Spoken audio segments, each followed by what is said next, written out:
Rutgers looking to re-extend the lead to 2. Hoppler trying to windmill deke. He does, and he scores! Oh my goodness, Christian Hoppler, you are not from this planet. A windmill deke, a backhander, and a bottle rocket. And Rutgers is back up 2. Saccone blows a tire. It comes back to Hilly. Hilly has Hoppler in the center. Hoppler down Broadway. He scores!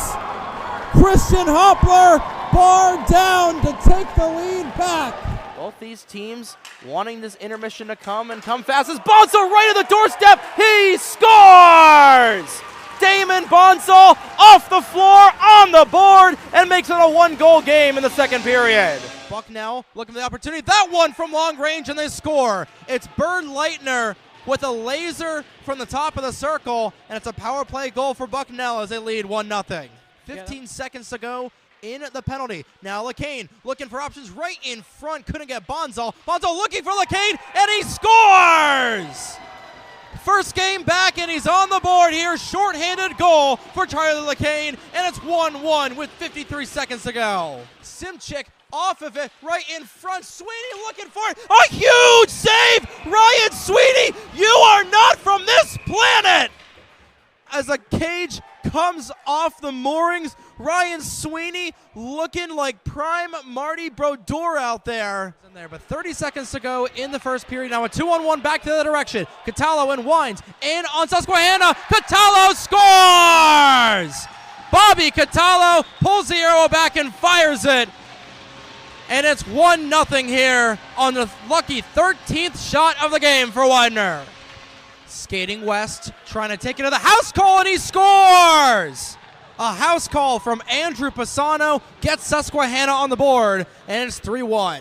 Catallo back the other way, has a little bit of space, in on Farrell, trying to get through a couple of Riverhawks. Backhands one, he scores! A nifty backhanded bar-down shot, and it's a 7-2 game for Catallo's second of the night. Giborowski able to pad that aside again. Now back the other way, Cercio waiting for numbers, Dipsy Doodle goal, he scores! Oh my goodness, Dom Cercio, toe drag delight, and Riders back within 1. That one right in front, they score, it's Partridge with a one-time chance for the welcome mat.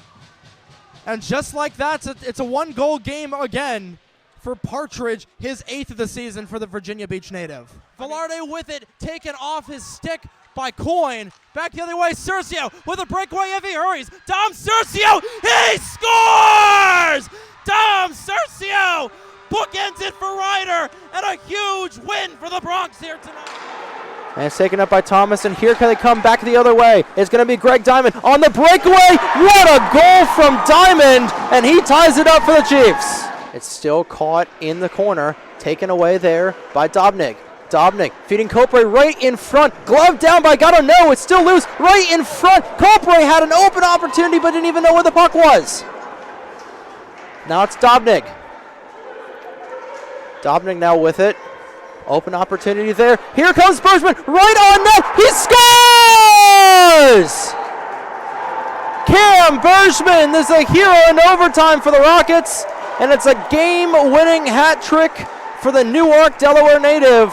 Back to Benner, open ice right in front of him, was looking for his second of the night, couldn't get it to go. Now fight behind Vasalo's cage, right in front, looking for the wraparound chance, and they score! And it's DJ Suker, the birthday boy, scoring here to make it a 6-3 game. And a birthday present for the newly made 25-year-old on this Rider team, and that'll essentially put the game out of reach for Drexel. Green flag back out in the air. Riley Sampson is going to be a pick for these drivers on the restart, and Vincent Jr. is going to send the 10 up the hill. He'll go down to the inside, but Vincent Leff is able to get around him. Remember, green-white checkers are on. Popsicle sticks in the air, 2 laps to go.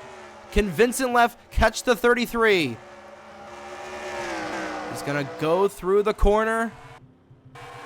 Next flag ends the race. Vincent left with a boatload of steam coming around to take the white flag. One more time around the Levi Strauss Signature Speedway. Vincent Jr. goes up the hill. Here comes Vincent left to the inside. Side by side through turn 2. Going through turn number 3. Vincent left, had to get out of the gas at the stripe. Side by side, it's Vincent Jr. winning here as they crash behind him. Through the heel for the final time. Orman is going to have a charge. Remember, he's got the fresher rubber, but it might be too little too late unless Orman can catch up to the 0-2. Oh, he's there. Orman is going to have a shot at victory going through the final set of corners. Through turn 10, Orman a little wide. Can Tyreek Hartman keep it off the wall? Orman to the inside. Hartman is going to go wide at the stripe. Orman, Hartman, Orman. It's going to be Orman with the last lap pass to win the CarQuest at the Glen. A photo finish at the line. Ribbleton and Sandoval continue to fight for second place, but in front of them, Sandoval with a boatload of steam, but I don't think he's going to be close enough. Off the final corner, Sandoval, one last chance down to the inside, not there in time. Chris Reynolds wins the Freightliner 200 in a photo finish at Oregon. The senior, off the draw, it's won by Widener. Ogborn will take it, shot through traffic, will not get on net. Zagraki up to Ogborn. Ogborn, one of the assistant captains on this Widener team, will stick it and dump it in chase. It'll come back to Bird Leitner. He is hounded there by a couple of members of the Pride. Ogborn prevents it from going the length of the ice. 12:55 to go in this third period. Shots still 19-32 as Zagraki takes it and gives it back to Ogborn, the two tallest people on the ice, as Bonzal takes a hit on the boards from Donovan. Bird Leitner will send it up ice, and here comes Strug back the other way. Strug nearly had it knocked out of his hands. Excuse me, that was Brian Arbach. As 2-on-2, Ogborn in the other direction. He had his stick lifted and is taken back by Azelius. Rimmed in the opposite zone. Bonzal, or excuse me, Zagraki with the back check. And here comes Sandy the other direction. Sandy gets knocked off his stick. Azelius is able to take it back. Azelius has a good shoulder check there, hip check, excuse me, from Zagraki. And a save from Sweeney will stop play with 12:02 in this third period. Another stoppage.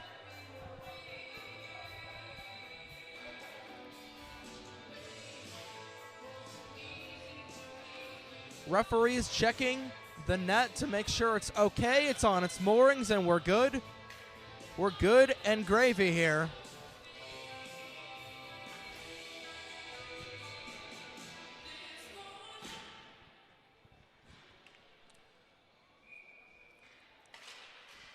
Ratner and Conway at the dot. Azelius will stick it along the half wall where Fontaine will collect for the Pride. Bonzal will take it out of the zone, not nearly far enough for an icing. Menta streaking, trying to take it away from Azelius, but he'll send it into the neutral zone. Gilbert with it. Try to spring Poole, but Poole didn't know where the puck was. He elects to just dump it into the Bucknell zone. Menta with a shoulder check. Zagraki with it. Now Bucknell together the opposite direction. McNally had it taken off of his stick. It's brought into the Bison end. Menta trying to take it away, but it's brought back there as Conway puts a hit on Herman. Bucknell trying to skate east, but Gilbert will skate northeast with it and collect the puck. And now behind the play, Bucknell, it doesn't go far enough for an icing, as that was Latornis, I believe, who hit Gilbert behind the play. Another hit there. Wines was able to avoid the hit from behind. And now trying to spring the other direction is McNally. McNally waiting for options. He'll take it away from Bonzal. Bonzal will bring it back into center ice as we approach the midway point through this third period. Still knotted up at one apiece. Catrambone now with it. Nearly lost it from Thorpe, and he'll stick it into the neutral zone. That one rimmed along the dasher boards, and it comes back to Thorpe. Thorpe looking for Simchek as he gets hit at the circle. No penalty. We continue to play on. Bucknell starting to buzz. Thorpe with the shot. He scores! Noah Thorpe, a wrister from the high slot, and Bucknell breaks the drought. 2-1 Bison. Emery, Lacasse, Kiani, Gilmore, Stinson, LaPrade, Cole Baker, Tyler Mallon, David Alvarez, and the number 12 of Alex Gonzalez. Green flag back out in the air. 2 laps to go in this attempt. And God knows how many attempts we're going to use.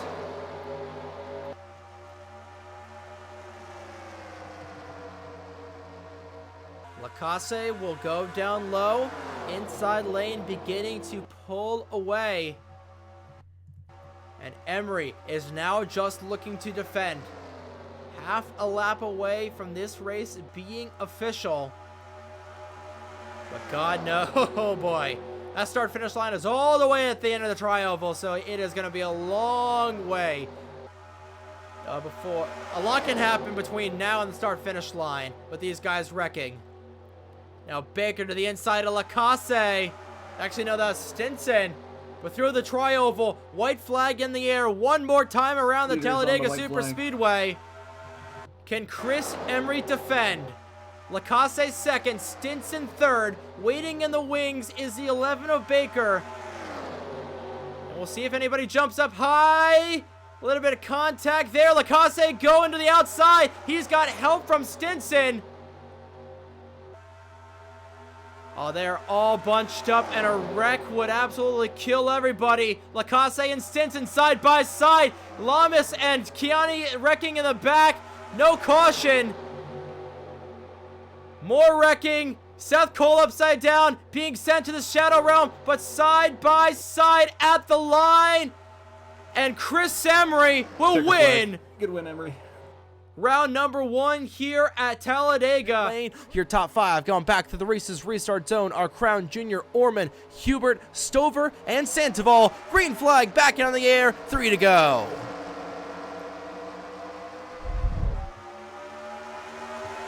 Hubert immediately moves down to the inside. He's got tandem help from Stover. That'll leave Orman out to dry. He will not win tonight. Now Hubert now down to the inside of Crown Junior. Remember, once they hit the stripe, this race will be official. 3 wide for the race lead as Stover dives down to the inside. Stover, will he get it at the line? Popsicle sticks in the air, 2 laps to go. This race is official, ladies and gentlemen. Now 4 wide as Sandoval makes a move. 4 abreast for the race lead at Homestead. There's still 4 wide. Sandoval trying to bomb it into the inside. Now it's between him and Stover. Here comes Smith now.